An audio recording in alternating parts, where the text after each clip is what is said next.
बिस्मिल्लाहिर्रहमानिर्रहीम। अस्सलाम वालेकुम डियर स्टूडेंट्स, वेलकम बैक। इस लेक्चर में हम unit number 4 class 9th mathematics algebraic expressions and algebraic formula start करने जा रहे हैं। इसके नाम में पहला जो कॉन्सेप्ट है अलजब्राइक एक्सप्रेशंस का, अलजब्राइक एक्सप्रेशंस क्या होती हैं? Algebraic expression, algebra is a generalization of arithmetics. Algebraic expression में हम पहले अलजब्रा को देखते हैं। अलजब्रा क्या होता है? एक्सप्रेशंस को अरिथमेटिक्स में लिखना। एक्सप्रेशन से क्या मुराद है?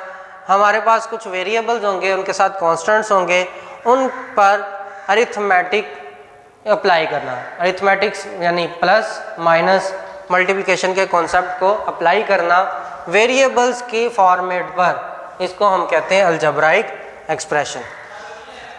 इसकी एग्जांपल है 5x² + 7x + 9। दूसरी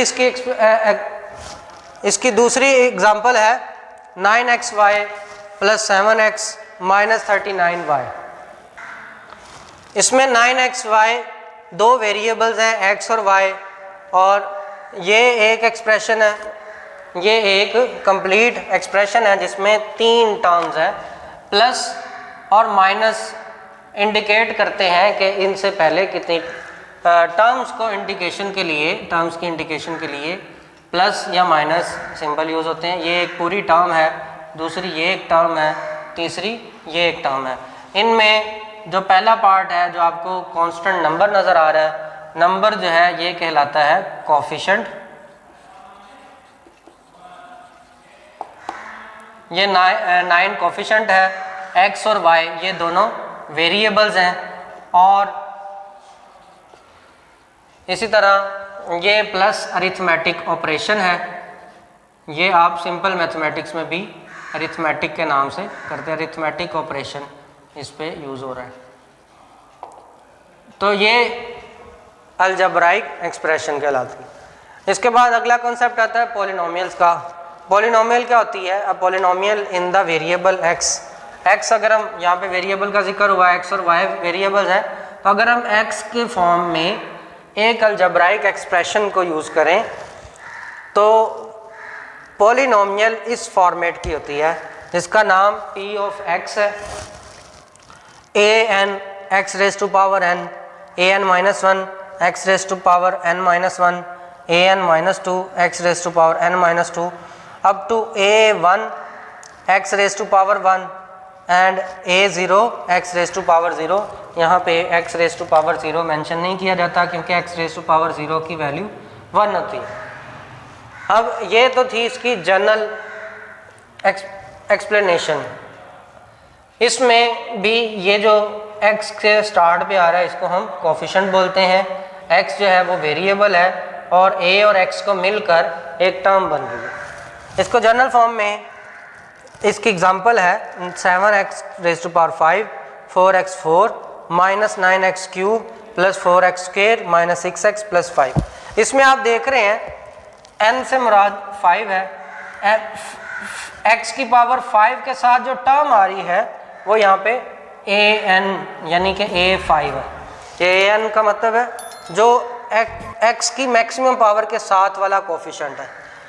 an-1 का मतलब है x की पावर n यानी कि 4 के साथ वाला जो कोफिशिएंट है। इसी तरह n-2 ये वो कोफिशिएंट है जो उससे कम, n जहाँ पे 5 था, 5 में से 2 निकाल दें तो 3 बचता है, तो उसके साथ वाला जो कोफिशिएंट है ये an-2 है। इसी तरह लास्ट टर्म जो है वो a, यहाँ पे x नहीं है, तो कांस्टेंट बिल्कुल टर्म, इसके साथ x नहीं आ रहा है। x अगर हम कंसीडर भी करें तो x की पावर 0 की फॉर्म में है। 1 को जब 5 से मल्टीप्लाई करेंगे तो आंसर 5 आएगा। इस तरह की टर्म, जो इस तरह की एक्सप्रेशन पॉलिनोमियल कहलाती है। इसमें ये याद रखिएगा कि पॉलिनोमियल में वेरिएबल सिर्फ एक ही होता है। अलजब्राइक एक्सप्रेशन में वेरिएबल एक से ज़्यादा हो सकते हैं। तो इसमें ये जो पावर आ रही है इसको हम एक्सपोनेंट बोलते हैं। तो ये 3 कॉन्सेप्ट्स हैं जो आपके साथ साथ चलने हैं। एक है कोफिशिएंट का, दूसरा है वेरिएबल का, और तीसरा एक्सपोनेंट्स का। अब हम इसमें जो हाईएस्ट पावर देख रहे हैं, the highest power of x is called degree of polynomial. MCQ में आ सकता है what is the degree of polynomial? The highest power of variable involved is called degree of polynomial. अब इसमें अगर यहाँ पे एक एग्जांपल लिखी है, ये एक पॉलिनोमियल है जिसमें x की पावर 3 यूज़ हुई है, तो इसकी डिग्री जो है इस पॉलिनोमियल की वो 3 आएगी। और जबकि नीचे एक अलजेब्राइक एक्सप्रेशन है, ये पॉलिनोमियल नहीं है क्योंकि इसमें 2 वेरिएबल्स आ गए। अब इसकी डिग्री 4 और 2 दोनों को मिलाकर बनेगी और इसकी डिग्री कितनी आती है जी? 6।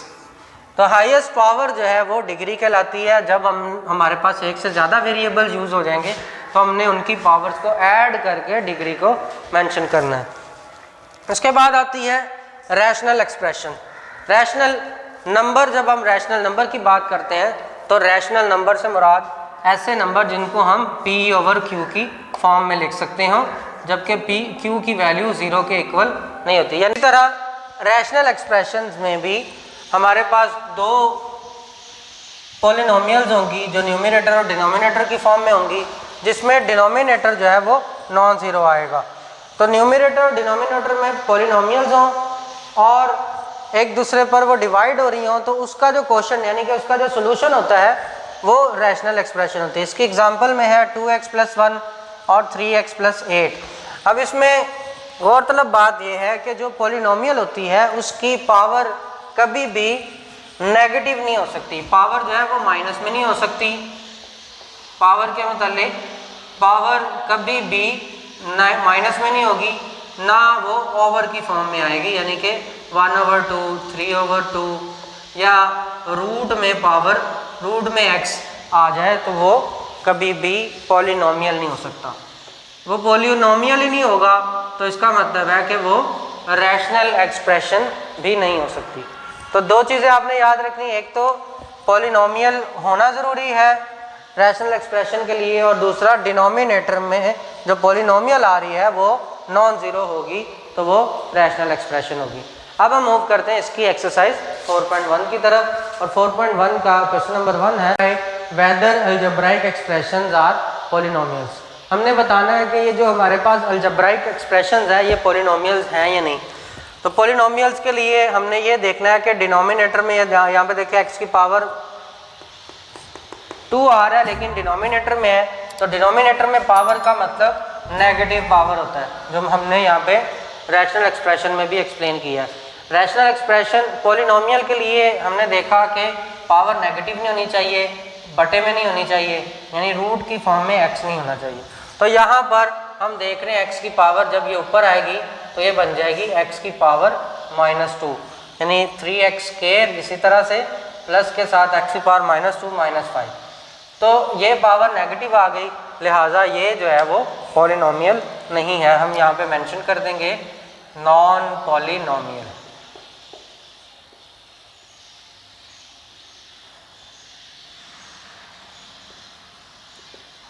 इसके बाद सेकंड पार्ट है इसका, इसमें power 3x³ 4x², x × x, ये देखें फिर रूट आ गया, पावर बटे में आ गई, तो ये इसकी बड़ी निशानी है कि ये पॉलिनोमियल नहीं है, ये भी नॉन पॉलिनोमियल है। इसके बाद आगे इसका third part x² - 3x + k√2। अब हमारे पास रूट तो आया है लेकिन वेरिएबल नहीं है रूट में, बल्कि एक कांस्टेंट है। 2 जो है वो रूट में आ रहा है और x जो है वो 2 पावर और 1 पावर की फॉर्म में है, लिहाजा ये पॉलिनोमियल है। और इसका फोर्थ पार्ट है 3x/2x - 1। अब यहाँ पे 2x डिनोमिनेटर में है, 3x न्यूमरेटर में है, दोनों ही पॉलिनोमियल्स हैं और ये दोनों एक दूसरे पर डिवाइड हो रहे हैं। अगर हम डिवाइड करते हैं तो पावर्स कट जाती हैं, पावर नेगेटिव फॉर्म में नहीं आएगी, तो इसलिए ये जो है वो पॉलिनोमियल है। तो 2 हमारे पास ऐसे हैं जो नॉन पॉलिनोमियल है, पहले 2 और दूसरे 2 पॉलिनोमियल्स हैं। अब इसका क्वेश्चन नंबर 2 है। क्वेश्चन नंबर 2 में कह रहा है state whether the following expressions are rational expressions और नॉट। हमने बताना है कि ये जो एक्सप्रेशंस हैं ये रैशनल हैं या नहीं है।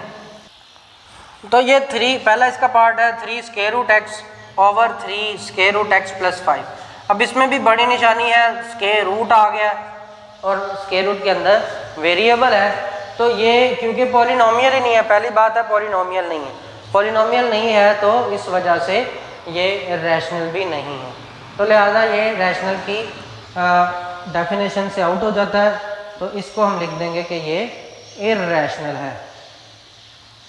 इसके बाद इसका सेकंड पार्ट है,